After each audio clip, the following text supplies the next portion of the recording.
Se a gente quer resultado, nós temos que lutar. Não adianta, nada vai cair do céu. Nada cai do céu. Fé nasce do chão.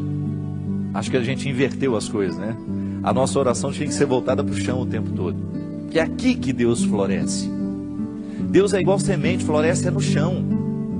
Essa metáfora de que Deus está no céu, isso é bonito. Mas é aqui, ó, é pisando nesse chão que a vida acontece. A força que Deus me dá, a força que Deus lhe dá, é para que a gente consiga plantar o jardim. Ninguém prometeu que nossa vida seria um jardim de flores, mas Deus prometeu a força para a gente plantar. Eu estou aqui, graças a Deus, cheio de saúde. Tem o meu esforço nessa história? Tem, mas é dom de Deus em mim. Eu faço a minha força. Quer passar no vestibular? Estuda. Não tem essa história, ô padre, reza para mim. Não vou rezar não. Se você não estudar, minha oração não serve para nada neste momento. Se você não estudar, você não adianta ficar sentado, ajoelhado diante do Santíssimo, com o livro na cabeça. Ô Senhor, me ajuda a passar no vestibular. Faça primeiro a sua tarefa, depois você tem o direito de esperar pelo dom. É aquilo que a gente fala, sempre. Nós só temos o direito de esperar pelo impossível depois que fizermos tudo o que nos foi possível. Agora tem um outro detalhe. Ela está dizendo aqui, padre, tudo é muito difícil. Pode ser que você esteja prestando atenção demais no que é difícil. Aí tudo fica mais difícil ainda. Gente, a vida sempre será determinada a partir do que a gente presta atenção. Se você tem diante de você um problema, você tem duas possibilidades. Ou você enxerga o problema, ou você já enxerga a solução. Tem gente que só enxerga o problema. Aí dificilmente encontra a solução, porque fixa os olhos no problema e aí não tem olhos para encontrar a solução. E aí depende de como nós interpretamos a vida. Tem gente que adora dificuldade, tem gente que adora problema. E acaba se tornando uma fonte de problemas, porque não está disposto para soluções. Tem gente que não sabe viver sem um problema. No meu livro que eu vou lançar tem uma personagem interessante, que ela é ficcionada nas doenças, ela adora ter doença. O sonho da vida dela é ter um plano de saúde. A alegria dela é receber um exame em que ela está precária. A alegria dela é contar as doenças, a dor de cabeça que não passa, é a pedra na vesícula. Tem gente que gosta disso, tem gente que presta atenção só no que é ruim. Mas não pode ser assim, minha gente. Esse espírito pessimista só nos faz ver o lado negativo das coisas. Pelo amor de Deus. Você tem que ser um pouco mais otimista. Você precisa prestar atenção um pouco mais nas coisas que são boas. Outro dia eu recebi um e-mail muito interessante. Dizem que tinham duas crianças brincando no gelo e de repente o lugar em que uma delas estava quebrou e ela caiu e ficou presa ali dentro.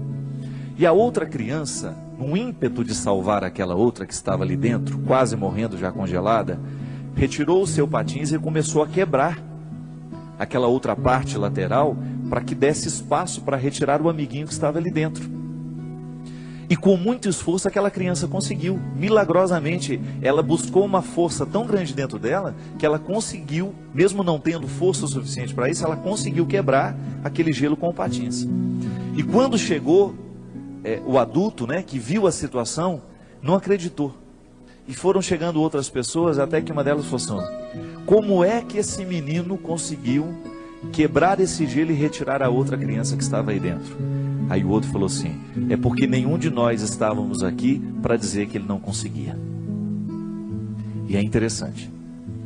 Quando nós estamos diante de uma situação difícil, é muito natural que outras pessoas, tomadas por um espírito de porco, venham dizer, você não vai conseguir isso não, não vai dar certo não.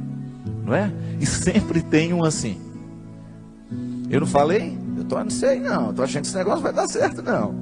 Sempre tem um espírito de porco pronto para julgar uma frase destrutiva, que vai desanimar. Mas não.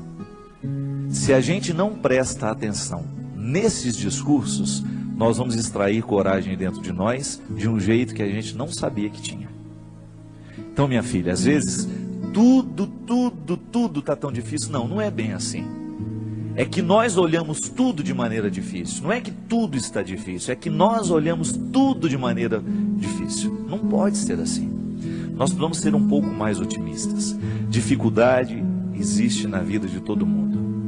Elas estão por toda parte. Agora, a maneira como nós encaramos essas dificuldades é que vai fazer a diferença. Ah, são 5.000 pessoas para 5 vagas. Não fique preocupada, viu? 90% destes 5.000 que estão tentando essa vaga não estudou do jeito que você estudou. Se você verdadeiramente se prepara para as coisas, você já elimina boa parte dos concorrentes, porque a maioria é mais ou menos. A maioria está vivendo mais ou menos. A maioria está fazendo mais ou menos. São poucas as pessoas que verdadeiramente estão tomando a vida com responsabilidade do jeito que ela precisa. São poucos os jovens que na fase de 16, 17 anos estão levando o colégio a sério. São poucos os universitários que hoje estão cursando a faculdade com a disciplina que a profissão vai exigir um dia. São poucos os profissionais que verdadeiramente estarão bem preparados para nos atender nos seus consultórios de advocacia, nos seus consultórios dentários, nos seus consultórios médicos, porque são poucos os que verdadeiramente estão fazendo o que devem fazer. Estou sendo pessimista? Não. É só você olhar para o jeito como estão vivendo os nossos universitários, a maneira como eles estão se preparando para a futura profissão. E eu sempre digo, quer ser um bom profissional? Estude bem o que você está estudando. Porque você não tem o direito de ser mais ou menos. Não tem. A maior preocupação minha que eu tenho como padre, minha gente, é a qualidade dos nossos padres nos dias de hoje. Você que é padre sabe muito bem o quanto que você é exigido nos dias de hoje. Você precisa ser um homem de sabedoria. Você precisa ser um homem que estabeleça uma ponte com a cultura, com a sociedade. Não dá para você evangelizar do mesmo jeito que evangelizavam há 20 anos atrás. Não dá. Nós precisamos correr atrás da qualidade. Ninguém está fora disso. Você aí na sua área, você precisa correr atrás da sua qualidade. Você que é médico, você que é dentista, você sabe o quanto você precisa se aperfeiçoar para você continuar de pé no mundo de hoje. Hoje nós estamos no tempo da competência e não é problema. Isso tem que nos motivar para a gente querer, reconhecendo, ainda que seja um mínimo dentro de nós. Nós merecemos cuidar desse mínimo, chegar a aperfeiçoar cada vez mais esse processo, a aumentar cada vez mais as nossas possibilidades. E aí na hora que a gente esbarra na nossa fragilidade, a gente tem que aprender com ela. Ela não tem que nos desanimar. Mas muito mais que a qualidade profissional, antes dela, é a nossa qualidade humana. Muito mais que um bom médico, você precisa antes é ser um bom pai, ser um bom filho, ser um bom irmão. É isso que faz verdadeiramente a felicidade vir acomodar-se dentro de você. Não adianta você se realizar na sua profissão se você não se realiza como pessoa. E é disso que hoje nós estamos falando. É desse aperfeiçoamento humano.